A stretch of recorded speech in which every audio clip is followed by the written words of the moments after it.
Well, today we're joined by journalist Helen Croydon, who has felt the need to explain her choice not to have children many times, and author Julia Stevenson, who says that childless women should be less sensitive. Let's start with Helen. So you're a journalist, you're 34. 39. 39? But you can make me younger, that's absolutely Listen, you're a journalist, you're 32.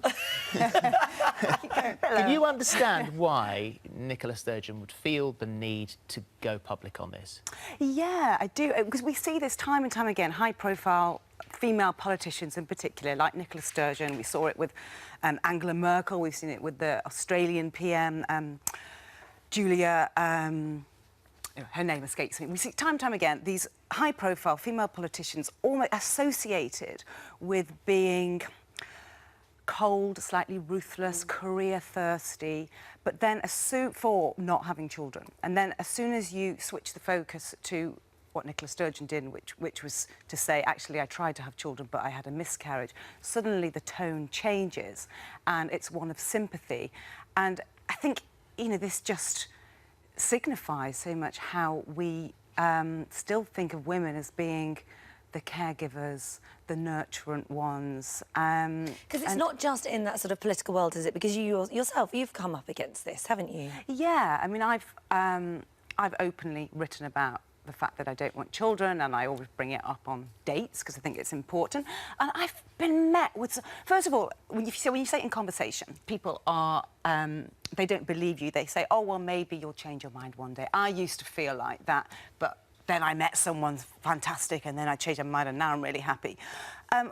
Or I've also put it on dating websites, and I got quite an abusive comment from a couple of guys. One said, how can you... are you one of these career-thirsty women that doesn't want children, and how could you deny your man the chance to have children? I wouldn't want to be with you. And then I went on a date with a guy once who said he tried to be diplomatic, and he said, I find women that want children real women, and I find women that that don't want children somehow not feminine. So you're pretty upfront about it, and you say that's one of the things you say. You go out on a date, and you're quite upfront about it. Why do you say that that these women can be oversensitive?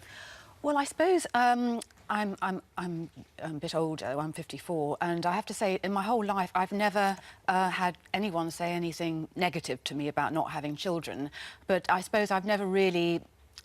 I'm much sort of less passionate about the whole thing. I mean, I just sort of drifted into childless. Choice. It just I just sort of drifted into childlessness. But I do think it is true that, you know, people can be say quite mean things, like, you know, as you've had a bad experience.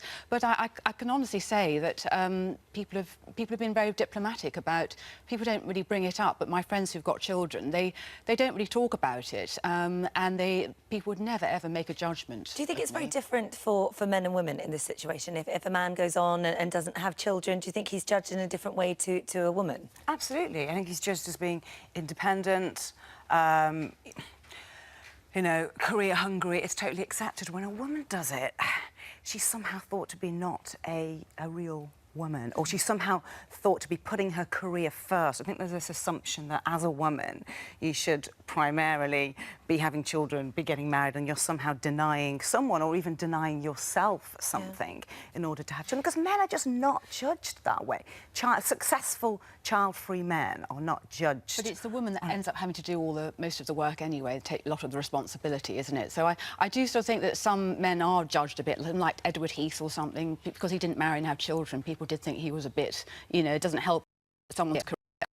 People like people to look sort of normal, don't they, and feel sort of certain... Sort of fitter certain things. But Nicola Sturgeon, this is the Sunday Times, and it published extracts from a new book, and she openly discusses the fact that she hasn't got children. If the miscarriage hadn't happened, would I be sitting here as First Minister right now? I've thought about it, but I don't know the answer. I'd like to think yes, because I could have shown that having a child wasn't a barrier to all of this, but in truth, I don't know. So I think part of it is the interest, and I wanted to ask you why you thought she felt it necessary to discuss it. But is it one of those things that you think, right, look, I'm always going to be asked this, so there it is, I've said it now, and now you know? I think it makes us see her in a rather more sympathetic light than we have done. So is it a up to political now. move then? Well, I would say, you know, good for her. Why not say that if it gives her sort of a few more, you know, a couple of months of grace for favourable publicity, because people do see her as quite hard and humanless, don't they? So the fact she's now come out and said this, I think we do see her in a slightly more vulnerable, sympathetic light, which is going to help her in her career in a way. I think it will help women as well to know that it's not just a choice, that, you know, you don't have to necessarily choose not to have children in order to have a career.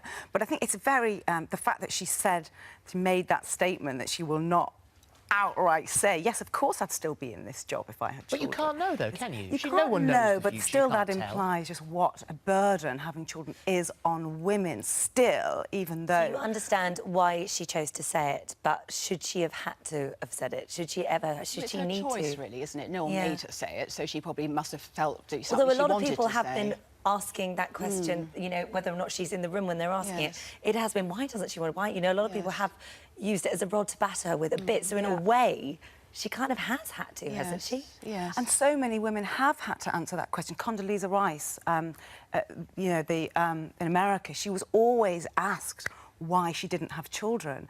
And, you know, why should she have to answer it? Angela Merkel has been accused by Gerhard Schroeder of not fulfilling her biological role or something like that. You know, why are women brought back down to that base level when they're being judged on their career abilities? Well, it'll be interesting to see what you've got to say, because this is the subject of our phone-in today. Thank you both very much indeed for the moment. Agony Aunt Deirdre Saunders.